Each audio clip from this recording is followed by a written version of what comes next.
नमस्कार, स्वागत है आप सबका बीपी कंपटीशन एकेडमी में।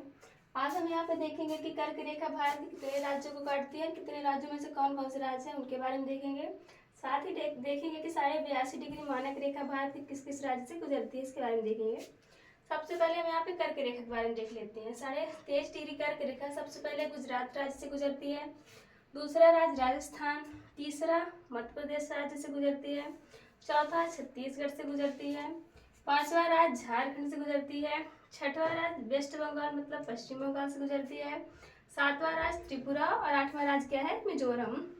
मतलब कर्क रेखा भारत की 8 राज्यों को काटती है। अब हम मानक रेखा के बारे में देख लेते हैं। तो मानक रेखा सबसे पहले उत्तर प्रदेश को काटती है, दूसरा झारखंड को काटती है, तीसरा राज्य छत्तीसगढ़ को काटती है और चौथा राज्य आंध्र प्रदेश को काटती है। साथ ही हम देख लेते हैं भारत के उत्तरी, दक्षिणी, पूर्वी और पश्चिमी बिंदु देख लेते हैं कि कौन कौन से है। भारत के उत्तरी बिंदु को इंदिरा कॉल कहा जाता है। क्या कहा जाता है? इंदिरा कॉल। इसके दक्षिणी बिंदु को इंदिरा पॉइंट जिसे पिग्मेलियन पॉइंट भी कहा जाता है और भारत के पूर्वी बिंदु को क्यूबिथु कहा जाता है और इसके पश्चिमी बिंदु को गुहार मोती कहा जाता है, जो कहाँ है? गुजरात में है।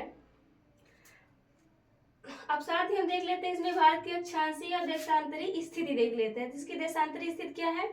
8 डिग्री 4 उत्तरी से 37 डिग्री 6 उत्तरी तक और इसकी अक्षांशीय स्थिति है 68 डिग्री 7 पूर्वी से 97 डिग्री 25 पूर्वी तक है। अब हम देखते हैं कि भारत की उत्तर से दक्षिण की लंबाई और पूर्व से पश्चिम की लंबाई कितनी है। तो यहाँ पे हम देख लेते हैं भारत की उत्तर से दक्षिण की लंबाई कितनी? 3214 मतलब 3214 और इसकी पूर्व से पश्चिम की लंबाई कितनी है? 2933। ये रहा भारत के बारे में पूरा विस्तार।